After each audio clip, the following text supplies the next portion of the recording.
दुनिया में एकमात्र देश भारत ही ऐसा है जहां दैनिक जीवन के हर छोटे छोटे कामों में आध्यात्मिकता व्याप्त रहती है। यह वह भूमि और संस्कृति है जिसने हजारों वर्षों से योगियों, सिद्धों और ब्रह्म ज्ञानियों का पालन पोषण किया है। इन प्राणियों ने जीवन की बहुत गहराई में खोज की, मानव कल्याण के सभी पहलुओं पर विचार किया और खूब समझ बूझकर एक ऐसी संस्कृति बनाई जहां पर छोटे से छोटे काम का भी एक आध्यात्मिक आधार होता था। भारत में कई सदियों से आध्यात्मिकता जीवित बनी हुई है और फली फूली है, क्योंकि इन प्राणियों ने ऐसे स्थानों और मंदिरों को बनाया जहां पर उन्होंने अपने ज्ञान संचित कर दिए।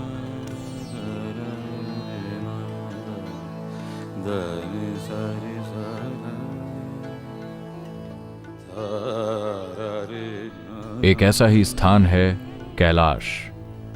यह ऊर्जा का शक्ति भंडार है। आदि योगी शिव सबसे पहले प्राणी थे जिन्होंने यहां पर अपने ज्ञान को ऊर्जा के रूप में संचित किया।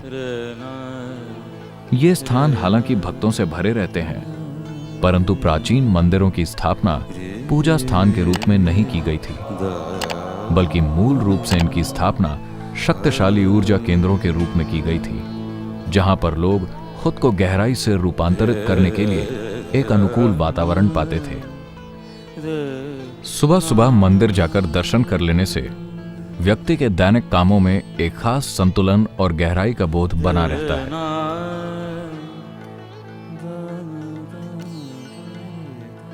मंदिर बनाने का एक गहन और सटीक विज्ञान है। भारत में मंदिरों का निर्माण अगम शास्त्र में वर्णन किए गए नियमों के अनुसार किया गया है। हर एक ज्योतिर्लिंग मंदिर एक विशेष ढंग से काम करता है। अगर आप स्वास्थ्य चाहते हैं तो आप एक खास मंदिर में जाएंगे। अगर आप भौतिक सुख चाहते हैं तो आप दूसरे मंदिर में जाएंगे। हर एक मंदिर का निर्माण जीवन के अलग अलग पहलुओं को संबोधित करने के लिए किया गया है। इन मंदिरों में मौजूद लिंगों की प्रतिष्ठा विशेषकर 1 या 2 चक्रों को लेकर किया गया है और उसी के अनुसार लोगों को लाभ भी प्राप्त होते हैं। लेकिन सदियों से बहुत से बुद्ध पुरुषों ने एक मंदिर का स्वप्न देखा था। एक ऐसा मंदिर जिसमें 7 चक्रों वाला लिंग स्थापित हो और सभी चक्रों की बिल्कुल चरम तक प्राण प्रतिष्ठा की गई हो। एक ध्यान लिंग मंदिर। एक ऐसा मंदिर बनाना दूसरे मंदिरों की तुलना में सबसे जटिल काम है और यह काम इतना कठिन है कि कभी हो ही नहीं पाया था। करीब करीब 1000 साल पहले मध्य प्रदेश के भोजपुर नामक स्थान में इस प्रकार का ध्यानलिंग बनाने का सबसे नजदीकी प्रयास किया गया था, लेकिन निर्माण की प्रक्रिया पूरी नहीं हो सकी थी। अब केवल एक ही ऐसा स्थान है जहां पर ध्यानलिंग मौजूद है। 2000 वर्षों के दौरान सिर्फ एक ही ऐसा ध्यानलिंग है जिसकी प्राण प्रतिष्ठा पूरी हो सकी है। वेलियंगिरी पहाड़ियों को दक्षिण कैलाश के रूप में जाना जाता है, क्योंकि अनादिकाल से ही ये पहाड़ियां असंख्य सिद्धों, साधु संतों का निवास बनी हुई है।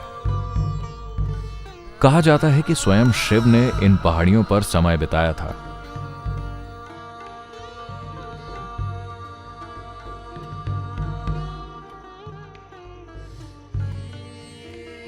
सद्गुरु ने इन्हीं वेलियंगिरी पहाड़ियों की तलहटी में ध्यानलिंग की स्थापना की। यह ध्यानलिंग उनके 3 जीवन काल की कठोर साधना का परिणाम है। ध्यानलिंग की प्राण प्रतिष्ठा की यह तीव्र प्रक्रिया 3 वर्षों तक चली थी।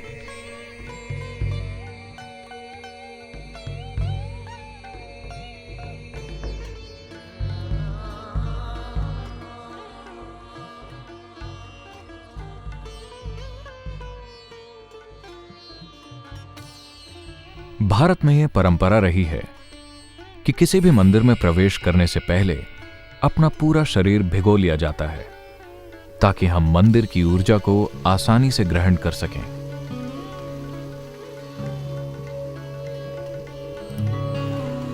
तीर्थ कुंड पवित्र किए गए जल का एक कुंड है। इसके केंद्र में ठोस किए गए पारे से बना एक लिंग है जिसे रसलिंग कहते हैं।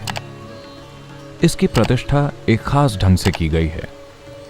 मूल रूप से यह ध्यान लिंग में प्रवेश करने से पहले व्यक्ति को तैयार करने वाला एक यंत्र है। यह व्यक्ति की आध्यात्मिक ग्रहणशीलता को बढ़ाता है। तीर्थ कुंड का जल ऊर्जा को धारण किए हुए है। इस जल का स्वास्थ्य और कुशलता के लिहाज से शरीर पर लाभकारी प्रभाव पड़ता है। यह व्यक्ति के प्राण संबंधी दोषों को दूर करता है। मंदिर की भीतरी परिक्रमा के मुख्य द्वार से पहले सर्वधर्म स्तंभ आता है। विश्व के सभी मुख्य धर्मों के चिन्ह इस स्तंभ के 3 तरफ अंकित हैं। सभी धार्मिक मतभेदों से परे यह सबका स्वागत करता है। भीतरी परिक्रमा के खुले रास्ते तक पहुंचने के लिए हमें 3 सीढ़ियां चढ़नी पड़ती हैं। सीढ़ियों की असाधारण ऊंचाई श्रद्धालुओं को अपने पैर के तलवे को इन सीढ़ियों की कंकरीली सतह पर दबाने के लिए मजबूर करती है। इससे उसके शरीर के कुछ नाड़ी केंद्र जागृत होते हैं। इससे शरीर ध्यान लिंग की ऊर्जा को ग्रहण करने के लिए और अधिक तैयार हो जाता है।